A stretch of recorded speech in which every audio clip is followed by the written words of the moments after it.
Hi guys, welcome back to Sweet Talk, and if you're new and just joining us, welcome. In last week's episode, I mentioned very briefly that I am diagnosed with OCD and anxiety. Recently, I saw a few TikToks that the girls talking on them, it's like they mind read me, and they were just like telling my story on the TikTok. I had never heard anyone speak of OCD the way that they did, where it was just like, it felt like they were talking about me. Like it felt like they were like gossiping about me. Things that they touched on were things that I didn't think anyone else experienced at all. But anyway, the feeling I got after watching those girls was kind of like indescribable, you know? It made me feel this like comfort that I'd never felt really before. And I was thinking like, man, if I could just carry on that feeling to someone else who may watch this video, then that would make me so happy, because really the feeling I got when I heard someone talk about their experience, and it was just so similar to mine, it was just like invaluable, you know, to me. I guess the first thing people ask me if I mention that I have OCD is whether I had any symptoms as a child or if it just sort of manifested itself in my teens or my adult years. I think that I did have symptoms when I was a kid, but I didn't know it was OCD. I know that when I was about 6 or 7, I was an insane germaphobe. I would shower like 3 times a day. I remember being in class, and we were in circle time on the floor, and all the kids were like sitting on the floor. And a kid like turned around and just like scratched me. It was just like grazed my arm. And I just have a memory of going home to my mom and having an absolute meltdown and asking her whether the germs in his body would transfer into my body, and whether when people scratched each other, like, did the germs start overtaking your germs? And I remember having that panic when I was so young. I actually remember my mom, because she obviously didn't understand what was going on, I remember my mom being like, Rita, stop this! Just like, oh God. But I remember that from being very young. One of the things that I watched on TikTok the other day, which blew my mind, and it's gonna sound so odd to anyone who has not experienced OCD before. It might actually sound odd to people that have experienced OCD. To me, it's so strange. It's such a strange thought to be having. So I'm gonna share with you. This girl in the TikTok, she did that trend where it's like, when I say to the, oh, I'm so OCD girlies, like, da-da-da-da-da. And in her, she said, when I tell the OCD girlies that when I was a kid, I always thought that people thought that I was a pedophile. And when I watched that, I was like, excuse me? Not because it was strange, but because when I was about 11, 12, 13, I had this constant irrational thought and fear that people may think that I'm a pedophile. This may sound like the strangest thing to other people, and I totally understand. But when she said it, it was crazy. I had never, ever heard anyone speak of an experience like that. When I was like 13-ish, I started developing this fear that people thought I was a pedophile. Why? I have no idea. Was it because I was an awkward teenager? I don't know. Was it because my hormones were coming up at that time and I was just feeling very strange? I have no idea. And again, I would like to say, and just clear, that it wasn't a fear that I was afraid that I was a pedophile. It was a fear that other people may perceive me as one. So this sort of translated physically into me being very nervous to hang out with children, or me being very self-conscious of the parents of the children and like wondering how they would see me. Keep in mind that I myself was a child at this time. I was about 12. So I don't know where this came from. I didn't know that this was OCD. I had no idea. I remember having this fear, and it's probably something I'll never forget. But I never knew what it was, and I kind of pinned it down to being a very awkward teenager. I got acne super early. I got acne when I was like 11. I was rail thin. I had greasy hair. I had greasy skin. I just dressed in like all black baggy clothes. Like I just like was so uncomfortable in myself, and so I kind of just pinned these very strange fears and thoughts to that. And I did not know that it was specifically to do with having OCD. I had no idea. I'm assuming that this girl on TikTok had been told by a doctor this, but even if she hadn't, the fact that me and her had the exact same experience as young children or young teens is crazy, and that we both are now diagnosed with OCD, it is an interesting connection, you know? So when people ask me if I knew I had OCD when I was a kid, I didn't even know that what I was experiencing as a kid was OCD till just recently, like a couple weeks ago, seriously. I didn't know. But the pedophile thing, that I don't know. I never pinned that down to OCD. I just thought that was just me being very, very, very odd. I didn't know. And I thought about it a lot, just as to why I was feeling this way. And yeah, so I guess that was a symptom of OCD that I had as a young girl as well. So anyway, there's that. From the ages of like 14, 15 to 22, I was a pretty severe alcoholic. If you didn't watch last week's episode, maybe you should watch that one, because I talk about that a lot more than I will today. And I sort of explained a bit last week that alcohol isn't the problem, it's like the solution, which basically means that I was kind of self-medicating with alcohol and drugs to make myself feel better. And I was doing that pretty heavily from the ages of 15 to 22-ish. No, 15-ish to 22 was when it stopped. And what was this? Yeah, so from that age span, 15 to 22, I don't really have any strong memories of having OCD, just because I was self-medicating. So, you know, I was distracting myself, I was blurring out any feelings I had. Any anxiety I was experiencing in that time of my life, which was a lot, I pinned down to drinking. So I didn't really know if there was anything further than that. I just thought like, oh, really, you're drinking a lot of alcohol and that makes you anxious. You go out and do stuff that you don't remember, and then you wake up the next morning, that makes you anxious. So I kind of thought that my anxiety was just pretty much all external, from external factors. I didn't really take the time to think like, oh, maybe there's like something deeper going on. Again, I talk about this a lot in the last episode if you want to watch that. But I got sober at 22 years old, and that was an insane transition in itself. Going from drinking every day to not at all is a strange feeling, and things become very, very, very real. Like all the things, all the problems, everything that you were basically avoiding by drinking, they're still there, they still come back, you know, they're not just gone. Getting sober is really scary because you kind of know that all these things are waiting for you to deal with, but in the time of your drinking, you kind of think that they're just sort of passing and you're just ignoring them. So when you become sober and you have no blanket, you have nothing, you're sort of like keeping you distracted. I don't know. It's a crazy feeling. At 22, my OCD caught up to me, full throttle, like so bad, so debilitating. The first few months of being sober, I kind of assumed that I would be feeling quite emotional as it was. So I didn't really think too much about the OCD. I knew I was very anxious. I knew that I could feel myself checking things a lot, and I could feel myself very irritable a lot, which is sometimes how people with OCD get, because they're very distracted, and kind of think of it as someone who has like a deadline that they need to meet at work, and you keep talking to them and they sort of snap at you because they're just so like stressed in their head about the thing. That's kind of like what someone with OCD has sometimes. I know I had that. You know, I was like so concerned about this thought I was having. I was so involved in this thought that I was having, and if someone tried to talk to me and they were distracting me from my thoughts, then I sort of blew up.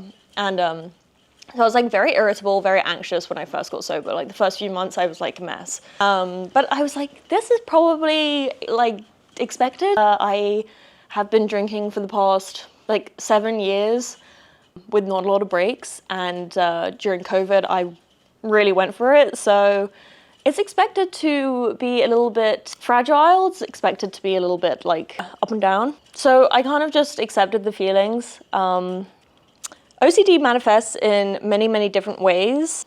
For me, it was constant like ruminating thoughts. A ruminating thought is just when you think of one thing, something panics you, and then you think about the consequence of it, and then the future consequences of it, and then how to solve it, and then you kind of solve it a bit or calm yourself down, and then it ruptures again, and then so it goes again. You think about the fear or the panic that you're having, and then you do the whole thing again. Like consequence, like panic, consequence, kind of calm yourself down, panic again, consequence. And mine was like that, like over and over again. Mine would be about things that were a fleeting moment to other people. For example, when I first got sober, I had a very strong ruminating thought that I accidentally drank alcohol. So let's say someone put a glass down next to mine, and then I knew that I drank my drink, which was non-alcoholic. I'd go back home later, and I would over and over again replay a moment that I think maybe, possibly, did I drink alcohol? I can't remember.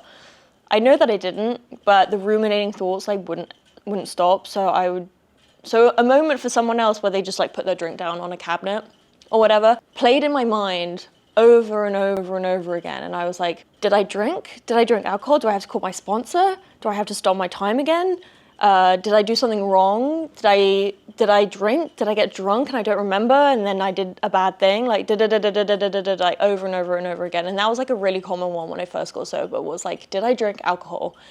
And that was so debilitating. It kind of made me stop wanting to like go anywhere.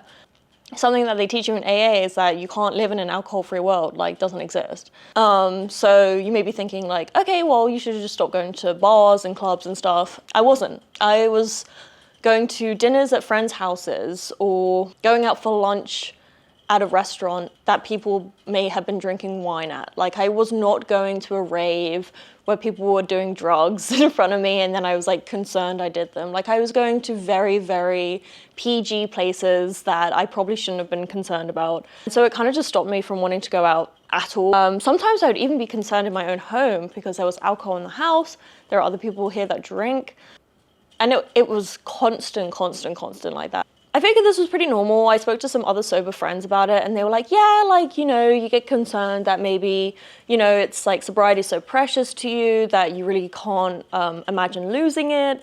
And so I guess it seems quite common that you would be concerned that you accidentally drank alcohol. I'd also just like to say that if you are a sober person and you accidentally drink alcohol, that's okay. Like, that's kind of how I had to pull myself back from the ledge each time, is because I was like, if I don't remember doing it, then surely it wasn't intentional. And like, you can only really break your sobriety if you intentionally drank alcohol. You can't really break it if you accidentally picked up something and drank it and you didn't know. There are like a few steps if you do that accidentally that you should take after. But like, unless you're intentionally going for a drink and wanting to be drunk, like it doesn't really work the same way. After a few months of being sober, OCD was just getting worse. If I went into a public bathroom, I would be constantly concerned that someone came in and followed me into the toilet and I just don't remember. Concerns and the ruminating thoughts started getting really, really scary. I would imagine that during my years of drinking, during my years of blacking out, doing things I don't remember, making mistakes, I would assume that those actions like slightly influenced my OCD fears, because a lot of my fears were like, what if I did this bad thing, and it usually had to do with sex or drugs or alcohol? What if I did this bad thing and I don't remember doing it and now I have to figure out how to get myself out of this trouble, even though the thing didn't actually happen, but I have to like figure out how to fix it now. Another thing is that it's really, really hard to fix a problem that doesn't exist, and OCD loves to tell you that problems are happening that are completely fictional, and it's really, really hard to fix a problem that isn't real. What was I saying? But yeah, the fear started getting scarier and scarier, and it was freaking me out so much that I was a bit like, life doesn't seem better sober than it was when I was drinking. Like, I feel like I should be improving, and I feel like I'm just deteriorating. Like, I feel like I am literally not able to do the things I used to do when I was drinking. I feel like a complete mess now, and I'm sober and I'm working hard at it. So this is just crazy. Stressing people out around me because I kept asking them questions. I needed people to sort of reassure me that nothing happened, and that's like really tiring for someone to have to do all the time, to sort of sit someone down and say like, look, this didn't happen, da da da. Of course that's like okay to do sometimes, but I was constantly asking people like, did this happen, did this happen, did this happen, like constantly, like every 20 minutes. Seriously, like I was asking someone, because if I wasn't talking about it, I was just sitting there thinking about it. Like no matter what I was doing, my thoughts like were taking over. Like it was mind over matter all the time. my mind was controlling me. It didn't matter if I was on a roller coaster. Like, if I was like having ruminating thoughts about something that was concerning me, like I'd be thinking about that. I would not be thinking about the fact that I was on a roller coaster having a good time, because I wouldn't be having a good time. So yeah, my mind was controlling everything about me. I would be late to every event, everything I ever had to be at, because I would drive away from home and I would be driving like 10 minutes out, and I would have a ruminating thought that I would like try and ignore. Like, did I leave something on? Did I leave a door open? Did I do this? Did I leave a tap running? I'd have like thoughts of my house like flooding from like a single faucet, you know, in the bathroom. And I would turn around and drive all the way back. I had these thoughts that when I was driving, I would convince myself that I hit someone with my car, and I don't remember doing it. And so I would have to drive back and go around the way I just came to make sure that there was like no one like on the street that I had just hit with my car. This happened a lot. This is not just like this happened one time. This happened a lot. I would constantly think I was hitting people with my car. That is not a functional way of living, to be driving up and down the street. Actually, the only driving ticket I ever got was I was having one of these ruminating OCD moments, and I thought I had hit someone with my car. You'd think you'd notice that, right? That you hit someone with your car? You'd think you would notice that. Anyway, I was having this thought and I couldn't get over it. And I was like, if I go home, I know I'm gonna have to drive back out and double check that I didn't hit anyone. And I'm gonna have to drive out and double check that there aren't police cars everywhere because someone got hit on a hit and run because of me. And I'm gonna go to jail and I'm gonna ruin my life. So I have to go back and check. The one time ever in my life that I ever got a driving ticket was during one of these moments where I drove back to double check the way I came, and I was sort of panicked a bit, so I just didn't fully stop at a stop sign, and a policeman stopped me and I got a ticket for like $500. That was super annoying, because I was just like, I definitely didn't need to be driving here. Like, I had already driven down the street and I got away with it fine. Like, I definitely didn't need to be driving down this road again. Yeah, so it was getting pretty bad. It was getting very debilitating, very, very debilitating. It was definitely getting worse and worse and worse. I'd applied for college and I had a feeling I might be going, and I really knew that I like wouldn't make it if I was like this. I found it extremely hard to get out of bed every morning, for starters. Waking up and the first thing you feel is pure panic is really horrible. It's really hard to get anything done. And it feels horrible just lying in bed because you're worrying, but then it's like so hard to just get out of bed. It's like hard to describe how hard it is to like get yourself out of bed when you're feeling that way.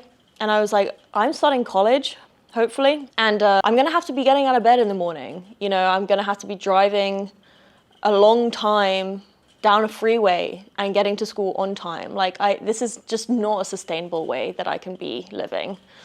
I grew up in England, and England is typically not somewhere that gives out prescriptions that easily. It's not somewhere where we discuss medication maybe as much as America does. I had a parent who was not anti-medication, but was definitely more attracted to natural remedies or like talk therapy. I believe it's because when they were a kid, they were put on Accutane for the acne, and then as an adult, they had a lot of like problems with their body because of that, which I understand, and Accutane is a really strong drug. So medication was not really something that I thought about. When I moved to America and I got sober, I met a bunch of amazing women, and a lot of them were on medications, and a lot of them said that it helped so much, and they were almost surprised that I also wasn't on medication. I had tried therapy a lot, and you know, therapy kind of worked for me. Like, the minute I got out of the session, I felt good. I felt a lot more like calm. But I guess like later on, maybe like an hour later, it all kind of came rushing back to me. So after a while, I asked my therapist, do you know a psychiatrist? Because I feel like what I'm experiencing is not good for my body. And I feel like I'm gonna probably die young from panicking so much every single day. Like, this can't be healthy. Excuse me, this can't be healthy.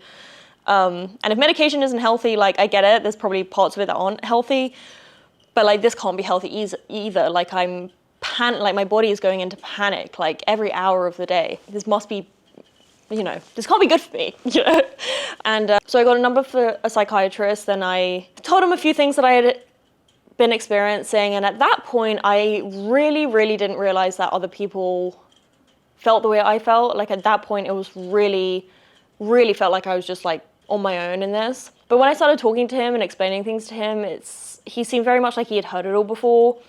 And he'd even sort of like told me things that I experienced and I didn't actually tell him. And so I was like, wow, like this is like a thing that people experience, not just me, which is crazy.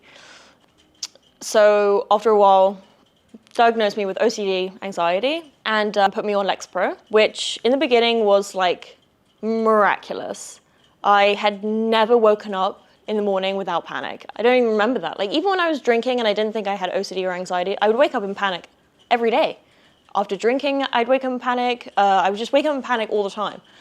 And suddenly I wasn't waking up in panic. And suddenly I was being able to think and do things that usually would have been overtaken by some sort of worry. And I was able to like experience things in a way that like I had never been able to experience them ever before. I was definitely so anxious, and I'm so anxious today. I think I'll always be a little bit anxious. But the difference is that I don't get stuck on a thought and then it stops me from being able to think or talk about anything else other than that. I think about the worry, I get worried for a second, and then I move on with my day. And I can think about good things and I can think about happy things, and it was just night and day, and it was crazy. And like all my relationships were getting way better because I wasn't just constantly asking for reassurance on things that had happened. I was actually talking to my friends, I was actually asking them how they were, and I was like much less self-involved, and it just felt amazing. After a while, it started making me super tired. I had a really long commute to school, I still do, and I was like really close to falling asleep on the freeway a couple times, and that is not good. So I decided that I couldn't take Lexapro anymore because if I fall asleep at the wheel, my life is over, other people's lives might be over, it just can't be happening. So as a smart person that I am, I decided to stop taking the drugs altogether. This was a couple years later because I thought, I think I'm good. I think I'm better now. Biggest mistake ever. Don't ever do that. Don't ever do that, especially without telling your doctor. Do not stop taking your anti-anxiety medication on your own. Don't do that. Everything came back 10 times worse. It was horrible. I got straight on the phone with my psychiatrist literally about a week later. Like, I rapidly went into decline. And I told him my problems, and then he put me on Prozac, which is what I am on now. And Prozac seems to be a much better fit for me. It doesn't make me as tired. My body still feels like the same. I was gaining a lot of weight on Lexapro, which is fine, but I just felt very out of control of my body. But each drug is completely different. Each person is completely different. Like, I can't tell you what drugs, if you're experiencing these things, I cannot tell you at all. I'm not a professional. I can't tell you what to take, because Lexapro works really, really well for other people and they don't get tired or anything. And Prozac works horribly for some people. So it really depends on the person, and the doctors don't even know what's going to work for you. It's like really just trial and error, the whole thing, which is anxiety inducing in itself. But as long as you have trust in the process and you feel like maybe at the end of it you'll get better, then like it'll be fine. But I'm on Prozac now. Definitely still an anxious person. Like, I definitely have moments of like, but it doesn't last. I can swiftly move by it, and it's like allowing me to live a life, like a proper life. And it was life-changing. Medication, life-changing. This is not me recommending the medication to you. I'm just letting you know like what worked for me. But OCD is a huge part of my life, and I think it always will be. I think I'm always going to be thinking about it. It's definitely not gone. I definitely still have OCD. I touch things sometimes in weird ways, and I have to touch them again until I'm thinking about the right thing. Like, I'm definitely not cured. There is no cure, but I'm doing a lot of things to manage it much better. Medication, and then I also go to AA meetings, and just like talking about how you're feeling to people is just like such a nice relief. So that definitely helps as well. Like, the combination is very good. Also, just having like really great friends that just make you feel safe, like that has been life-changing for me. I've had friends like that before, but I myself wasn't trusting of like anything. I wasn't trusting of myself. And so like getting sober allowed me to sort of be much more trusting of people. And that is just like really nice, like to be able to form relationships like like that, and even the friends that I had before, like I feel like we're so much closer now, and it's just like so gratifying, and it makes me feel so good. But yeah, anyway, there's like so much more I could talk about with this subject. Again, I don't want to make this video like 300 years long, so if there's anything like specific you guys want to ask me about it, like let me know, comment, or DM me on Instagram if you want to be more private, and I will definitely get anything answered for you that I can. But yeah, I don't know, mental illness is crazy. Yeah. But anyway, I love you guys. Thank you so much for listening. Thank you so much for spending the time with me. And I'm already excited for next week. But yeah, if you haven't subscribed yet, please subscribe. It's super helpful to me, and you can know anytime I post. But I love you guys again so much. Again, thank you so much for watching. And again, if you have any comments, questions, concerns, like DM me or comment or whatever. I am here to answer anything that I can. Okay, all right. I love you guys, and I will see you next time. Okay, I love you. Bye.